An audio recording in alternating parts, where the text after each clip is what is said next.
Good morning guys, welcome back to my channel and by another video. আজকে আবার তোমাদের সাথে একটা ফুল ব্লগ শেয়ার করছি। আজকে হচ্ছে 8ই ডিসেম্বর, আর 8ই ডিসেম্বর আমার মা আর বাবার অ্যানিভার্সারি। তো অ্যানিভার্সারি দিনকে কিছু সেলিব্রেশন হয়নি, বাট ভেবেছিলাম কি একটা নৈহাটিতে গিয়ে পুজো দিয়ে আসি। তারপর এখন যাচ্ছি আমরা নৈহাটি। জানি না তোমরা জানো কি না, নৈহাটিতে খুবই একটা ফেমাস মন্দির আছে, বড়মার মন্দির। আশা করি তোমরা সবাই জানো।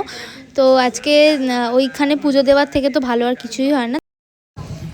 এখন টোটো করে এখানে আসতে হচ্ছে, আধ ঘন্টা লাগলো স্টেশন থেকে টোটো করে এখানে আধ ঘন্টা। আর এখন হচ্ছে লঞ্চ ধরার জন্য লঞ্চ ঘাটে চলে এসেছি। এখন যাবো লঞ্চ ধরে। লঞ্চ ধরে কোথায় যাব?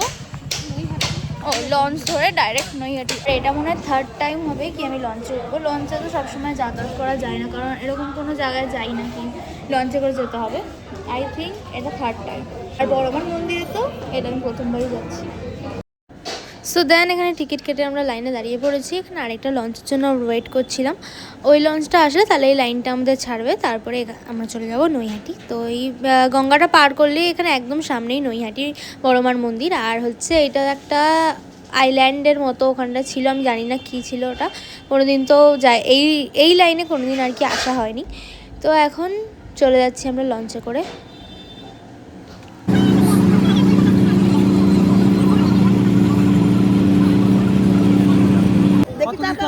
কত করে?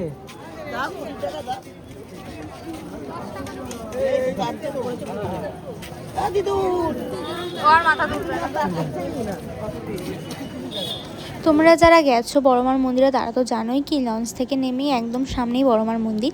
আর ওখানে এরকম দিদাগুলো থাকে যারা মানে টিকা পরিয়ে দেয়, বড়মা লেখা টিকাটা পরিয়ে দেয়। সেরকম আমাদের সবাইকেও ওই টিকাটা পরিয়েছিল। আর আমার বোনকে দেখো পড়ানোর সময় একদমই বোন পড়তেই চাইছিল না, তাই জন্য তখন থেকে মাথা নিচু করে দাঁড়িয়েছিল। ও বুঝতে পেরেছিল ওকেও পড়াবে, তাই মাথা নিচু করে দাঁড়িয়েছিল কি যাতে ওকে পড়তে না হয়। আর এখানে আমরা লাইন এখন যাচ্ছিলাম একদম লাইনের শেষ দিকে, কি কোথায় লাইনটা আছে দাঁড়াবো বলে। বাট এত লাইন ছিল মানে কি বলবো, সোমবার দিনকে যে এত লাইন হয় সবাই ভাবতেই পারেনি। কি সবাই বলছিল ওখানে যে সোমবার এখানে অনেক দিন বাদে সোমবার এত লাইন পড়েছে। সবসময় মঙ্গলবার, বৃহস্পতিবার এই সময় দিন লাইনগুলো বেশি পড়ে, বাট সোমবার পড়েছিল। আর এখানে আমরা হেঁটেই যাচ্ছি, শেষ আর হচ্ছে না। ভাবছিলাম কি আজকে পুজো দিয়ে শেষ করতে পারবো কি না, কারণ ওখানে আমরা পৌঁছেছি 11টায় আর আমাদের পুজো দিতে দিতে প্রায় 3:30 মতো বেজে গেছিলো, এতটাই ভিড় হয়েছিল। ভিডিও ক্লিপসে লাইনের যে ভিডিওগুলো তোমাদের শেয়ার করেছি এটা খুবই সামান্য, এর থেকেও অনেক বেশি লাইন পড়েছিল। প্রত্যেকটা ক্লিপস আমার কাছে আছে, বাট এত দিলে আমার বেকারই আমার ব্লগটা বড় হবে, তো তাই জন্য দিচ্ছি না। আর এখানে ডালা নিয়ে দাঁড়িয়ে পড়েছি লাইনে। জানি না এখন লাইন কখন শেষ হবে, দেখি কতটা হয়। সো ফাইনালি এতক্ষণ ওয়েট করার পর এখানে মন্দির চলেই এসেছে। তো এখন মন্দিরে ঢুকছি।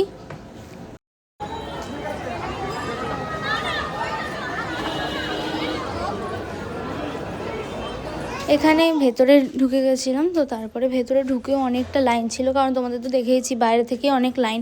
আর আমাদের এখানে ঢোকার পরেই তারপরে এখানে গেট বন্ধ হয়ে গেছিলো, তারপরে আবার সেই 4টের সময় খুলবে। ভাগ্যিস লাইনটা চলে গেছিলো না, তাই জন্য পুজো দিতে পারলাম, নাহলে সেই 4টের পরে হয়ে যেত। আর ভেতরে গিয়ে আমি অত ক্লিপস নিতেও পারিনি, কারণ এত ভিড় ছিল।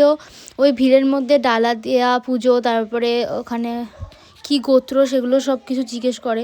তো তখন ক্যামেরা খুলে ভিডিও করতে পারছিলাম না, তো এতটা লাইন ছিল ভেতরে ঢুকেও তখন আমি এখানে ভিডিওটা করেছি লাস্ট, আর ভিডিও একদমই করতেই পারিনি।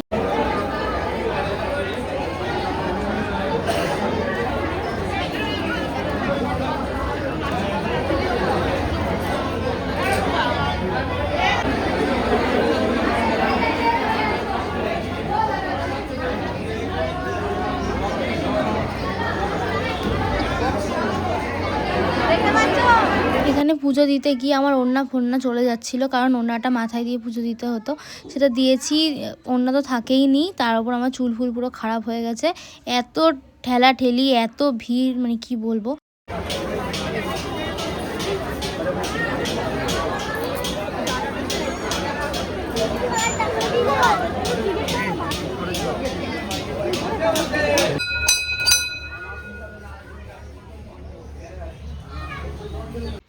তারপরে গঙ্গার এখানে একটা শিব মন্দির ছিল, ওই শিব মন্দিরটা এসে আমরা একটু প্রণাম করে নিলাম।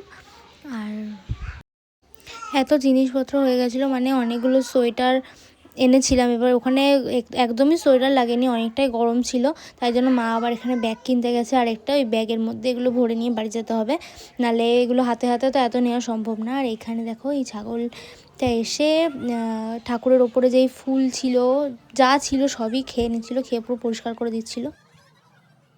3:30 প্রায় বেজে গেছিলো, অনেকটাই বেলা হয়ে গেছিলো, তাই এখানে এই হোটেলটায় ভেবেছিলাম আমরা লাঞ্চ করব, কিন্তু এই হোটেলটাতে এতটাই ভিড় ছিল কি এখানে যেতে পারিনি। আর এখানে তো সব কিছুই নিরামিষ খাবার, আর তাই জন্য অনেক দোকান এখানে বন্ধও হয়ে গেছিলো। এখানে খুঁজে খুঁজে আমরা একটা দোকান পেয়েছি, তো সেখানেই এখন যাবো। এত বেলাতে ভাত সবজি আর কচুরি ছাড়া কিছুই পাওয়া যাচ্ছিলো না, খেয়ে তারপর আমরা এখানে ফুচকা খেতে গেছি, আর এখানে ফুচকাটা খুবই ভালো ছিল।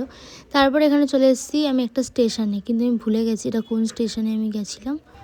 তারপরে স্টেশনে আধ ঘন্টার মতো রেস্ট নিয়ে এখানে মেকআপ করতে বসে গেছিলাম আমি, কারণ এখান থেকে আমরা আরেকটা জায়গায় যাব। তো এখানে আমার মেকআপ পুরো কমপ্লিট করে নিয়েছি। মেকআপ কমপ্লিট করে এখন এবার যাচ্ছি আমরা ব্যারাকপুরে দাদা বৌদিতে। আজকে ওখানেই খাওয়া দাওয়া করে তারপরে এখান থেকে বাড়ি চলে যাব। আর এই দেখো আমরা দাদা বৌদির সামনে চলেও এসেছি। এখানে দুটো দাদা বৌদি ছিল, একটা দাদা বৌদি রেস্টুরেন্ট ছিল, একটা দাদা বৌদি হোটেল ছিল। তো হোটেলটা কি আমি জানি না। তো এখানে যে দাদা বৌদির রেস্টুরেন্ট, ওখানে নিয়ে যাচ্ছে আমাদের। তো এখানে ওপরেও এসে গেছি, আর অর্ডারও দেওয়া হয়ে গেছে। আর যেহেতু এই সময় হয়তো 6টার সময় আমরা গেছিলাম, কারণ নৈহাটি থেকে ঘুরে তারপর আমরা এখানে এসেছিলাম। 6টার সময় গেছিলাম, তো অনেকটাই ফাঁকা ছিল, মানে এটা আমরা সেকেন্ড ফ্লোরে ছিলাম, আর অনেকটা ফাঁকা ছিল, বেশি ভিড়ও ছিল না। আর এখানে প্রথমে আমরা অর্ডার করে নিয়েছিলাম হচ্ছে ফিশ ফ্রাই, তারপরে মাটন বিরিয়ানি অর্ডার করেছিলাম। আর এখানে ফিশ ফ্রাইটা মানে কি বলবো, এতটাই ভালো ছিল, এত ভালো ফিশ ফ্রাই আমি কোনোদিন খাইনি। আর আগেরবার দাদা বৌদির যে আরেকটা আউটলেট আছে সোদপুরে, এর আগের বার যখন ওইখানে গেছিলাম, তো ওখানের খাবারও এত ভালো ছিল না। ফিশ ফ্রাইটার কথা বলছি, ওখানে ফিশ ফ্রাইটা এত ভালো ছিল না এখানে যতটা ভালো। আর এখানে মাটন বিরিয়ানিও আমাদের সার্ভ করে দিয়ে গেছে। আর এখানে মাটন বিরিয়ানির কথা তোমাদের কি বলবো, সোদপুরে যেটা খেয়েছিলাম এখানে আমার অনেকটা সিমিলারই লেগেছে, কিন্তু সত্যি এগুলো খুবই ভালো ছিল। যেইটুকু খাবার আমরা ওখানে খেয়েছিলাম খুব ভালো ছিল।